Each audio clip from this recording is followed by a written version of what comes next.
warahmatullahi wabarakatuh. Kaifahalukum semua anak-anak kelas 6. Semoga senantiasa selalu mendapatkan kesehatan dan dalam lindungan Allah Subhanahu wa taala. Amin amin ya rabbal alamin. Alhamdulillah kita masih dipertemukan kembali walaupun dalam pembelajaran jarak jauh pada hari ini. Akan tetapi harus tetap semangat ya dalam menuntut ilmunya. Nah, langsung saja pada pagi hari ini kita akan belajar tentang sejarah kebudayaan Islam, khususnya di kelas 6 pada hari ini Selasa 27 Oktober bertepatan pada tanggal 10 Rabiul Awal. Pertemuan yang ke-12 semester 1 tahun pelajaran 2020 dan 2021. Bapak harapkan kepada seluruh anak-anak kelas 6 baik kelas 6A, B, C, dan D agar menyimak materi ini dengan sebaik-baiknya. Dan jangan lupa dicatat ya, dicatat hal-hal yang dirasa perlu di buku catatan SKI-nya. Karena semakin banyak mencatat, maka akan semakin banyak pula ingatannya. Nah, anak-anak kelas 6A, B, C, dan D, alhamdulillah pada pertemuan sebelumnya itu Bapak sudah memberikan sedikit ya beberapa latihan mengenai tentang Khalifah Ali bin Abi Thalib. Nah, kita sudah belajar banyak mengenai tentang silsilah dari Ali bin Abi Thalib, juga belajar tentang kepribadian dari sosok Khalifah Ali bin Abi Thalib. Insyaallah hari ini kita akan melanjutkan materi tersebut. Nah, sebelum Bapak melanjutkan ke materi pada hari ini, Bapak akan mengingatkan kembali kepada anak-anak kelas 6A, B, C, dan D yang masih belum mengerjakan latihan agar segera secepatnya dikerjakan. Tidak apa-apa kalau ada keterlambatan ya. Lebih baik terlambat daripada tidak sama sekali. Karena mengingat dekatnya waktu untuk ulangan semester kita, maka nilai PJJ inilah yang akan dikumpulkan ke guru masing-masing ya, khususnya ke pelajaran Bapak sejarah kebudayaan Islam. Nah, jangan lupa ya, Bapak tunggu secepatnya. Nah, langsung saja. Pada kesempatan pagi hari ini, kita akan mempelajari sejarah kebudayaan Islam mengenai tentang perjuangan Ali bin Abi Thalib sebagai khalifah. Nah, yang mana di sini nanti akan diceritakan bagaimana perjuangan Ali bin Abi Thalib dalam menegakkan dan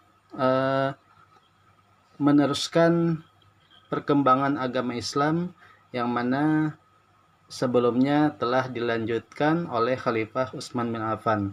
Setelah Utsman bin Affan wafat, nah maka terpilihlah Khalifah Ali bin Abi Thalib.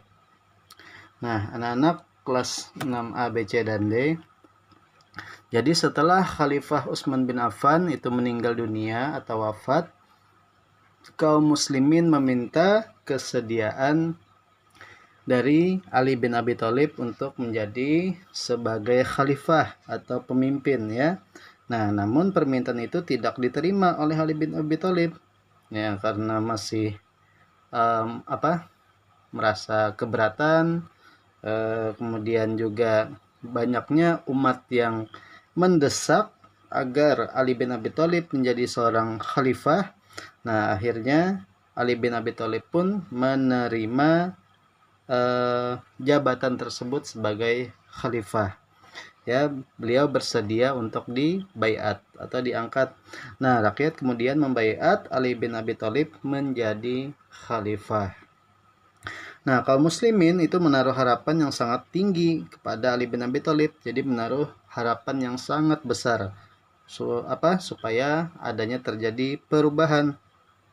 Nah, kenapa? Karena ada masalah yang harus diselesaikan ya, berbagai macam persoalan yang muncul dan sedang dihadapi serta dapat memperbaiki keadaan negara yang kacau. Jadi pada saat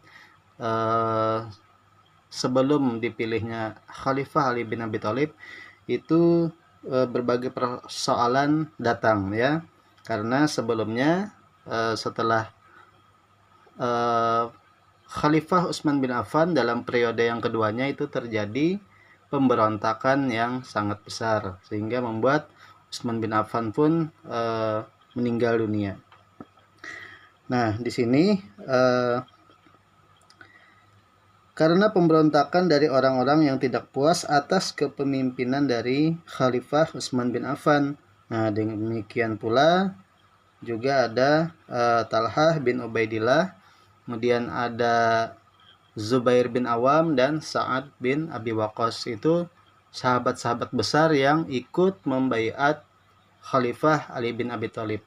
Nah, pembaiatan tersebut itu dilakukan atau dilaksanakan pada tanggal 25 Hijriah tahun 25 Zulhijjah ya. Maaf, pada tanggal 25 Zulhijjah tahun 33 Hijriah di Masjid Madinah. Nah, jadi pada tahun 33 Hijriah Khalifah Ali bin Abi Thalib dibaiat untuk menjadi seorang khalifah atau pemimpin.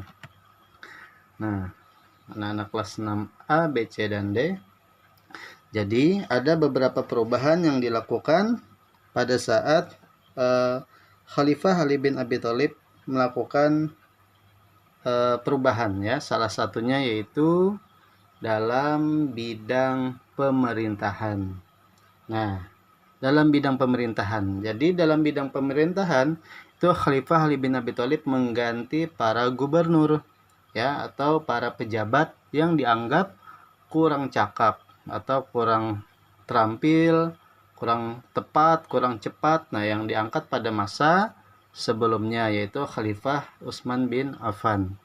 Nah, maka digantilah yang asalnya pilihan dari Khalifah Utsman bin Affan, diganti yang baru. Nah, kemudian pada perubahan yang kedua, di situ Khalifah Ali bin Abi Thalib menarik kembali tanah atau kekayaan milik negara.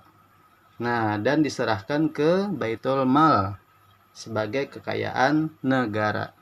Jadi yang asalnya tanah atau kekayaan itu milik negara atau pemerintah. Nah, kemudian kekayaan tersebut diserahkan ke Baitul Mal atau ke rumah zakat ya, sebagai kekayaan negara, nanti akan disalurkan kepada orang-orang yang memerlukan. Nah, kemudian perubahan yang dilakukan Khalifah Ali bin Abi Thalib selanjutnya yaitu memindahkan ibu kota pemerintahan dari kota Madinah ke Kufah. Jadi yang asalnya kota pemerintahan berasal dari Madinah itu semuanya dipindahkan ke Kufah ya, baik itu dari segi pertahanan, kemudian perekonomian maupun pemerintahan. Nah, dipindahkan ke Kufah untuk menjadi pusat perkembangan ilmu pengetahuan maupun ilmu agama. Nah, jadi Kufah ini itu berada di daerah negara Irak ya. Di sana ada kota yang bernama Kufah. Kemudian perubahan yang selanjutnya yaitu memberikan tunjangan. Nah, memberikan tunjangan kepada kaum muslimin yang diambil dari Baitul Mal. Jadi dengan adanya Baitul Mal tadi, kekayaan, kemudian ada hak milik tanah diserahkan ke Baitul Mal, maka tunjangan dapat dibagikan kepada kaum muslimin. Nah, jadi tujuannya agar kaum muslimin tidak ada yang namanya kekurangan ya, atau miskin. Jadi istilahnya supaya semuanya rata, adil, dan mendapatkan apa yang menjadi hak mereka. Nah, ya, yang selanjutnya yaitu perubahan yang berikutnya mengatur urusan pemerintahan. Nah, jadi urusan pemerintahan diatur ulang, disusun sebaik mungkin, ditata agar terjadi perubahan ya, atau terjadi perbaikan. Nah, kenapa hal tersebut dilakukan? Hal tersebut dilakukan untuk mengatasi perlawanan dari Bani Umayyah. Nah, dari Bani Umayyah ini yang ketika itu tidak suka dengan dipilihnya atau dipimpinnya Khalifah Ali bin Abi Thalib. Mereka membangkang dan juga tidak ikut dalam pembaiatan. Nah, kemudian yang selanjutnya ya, tadi ada dalam bidang pemerintahan ya. Nah, kemudian yang kedua yaitu dalam bidang bahasa. Nah, di sini Ali bin Abi Thalib juga melakukan perubahan khususnya dalam bidang bahasa. Nah, Khalifah Ali bin Abi Thalib itu menugaskan Abul Aswad Ad-Duwaili untuk menyusun buku tentang ilmu bahasa Arab. Jadi supaya bahasa Arab tadi mudah dipahami. Jadi ada Al-Quran ya, ada hadis supaya bisa dipelajari atau dipahami dengan baik. Nah, dari buku inilah umat Islam hingga kini dapat mempelajari dan memahami Al-Quran dan hadis yang berbahasa Arab. Nah, ada tafsirnya. Kemudian perubahan yang berikutnya yaitu dalam bidang pembangunan. Nah, di sini Khalifah Ali bin Abi Thalib mengatur kembali tata kota. Jadi kota diatur, disusun supaya bagus ya. Membangun kota Kufah. Nah, sehingga dikunjungi banyak orang. Yang asalnya Kufah itu sepi, sunyi, tidak banyak orang yang berkunjung. Nah, dengan pemindahan ibu kota tadi, kemudian Khalifah Ali bin Abi Thalib juga mengatur kembali susunan tata kotanya sehingga membuat orang banyak mengunjungi kota tersebut dan menjadikan Kufah tadi sebagai pusat perkembangan ilmu pengetahuan. Nah, di sana banyak orang juga belajar tentang agama maupun tentang pengetahuan ya. Ada sekolah, nah ada pendidikan perguruan tinggi, nah pondok pesantren dan lain-lain. Nah, alhamdulillah tidak terasa pertemuan kita cukup sampai di sini dulu mengenai tentang perjuangan Khalifah Ali bin Abi Thalib ya. Ada yang masih ingat? Ya, tadi ada 3 macam ya. Ada dalam bentuk pemerintahan, kemudian ada dalam bidang bahasa, kemudian dalam bidang pembangunan. Nah, kemudian Khalifah Ali bin Abi Thalib juga dibaiat pada tanggal, ada yang masih ingat? Nah, yaitu tanggal 25 Zulhijjah tahun 33 Hijriah yang dilakukan oleh sahabat besar yaitu Talhah bin Ubaidillah, Zubair bin Awam, dan Sa'ad bin Abi Waqqas. Nah, dan juga ada para sahabat yang lainnya. Nah, untuk materi pagi hari ini insyaallah kita cukupkan dulu sampai di sini. Terus banyaklah belajar, banyak baca buku, banyak cari referensi, atau silahkan mengunjungi perpustakaan yang terdekat mengenai tentang Khalifah Ali bin Abi Thalib ya. Insyaallah pada pertemuan yang berikutnya kita akan menyambung materi yang lebih menarik lagi. Nah, yaitu tentang pemberontakan pada masa kekhalifahan Ali bin Abi Thalib. Jadi tidak hanya pada masa Khalifah Utsman bin Affan. Nah, di sini juga terjadi pemberontakan kepada Khalifah Ali bin Abi Thalib. Apa saja penyebabnya? Nanti insyaallah akan kita pelajari bersama-sama ya. Nah, untuk itu Bapak harapkan terus semangat belajarnya dan jangan lupa untuk terus berdoa. Semoga kita dapat kembali bertemu seperti biasanya atau dalam keadaan normal. Nah, Bapak akhiri, wabillahi taufiq wal hidayah. Wassalamualaikum warahmatullahi wabarakatuh.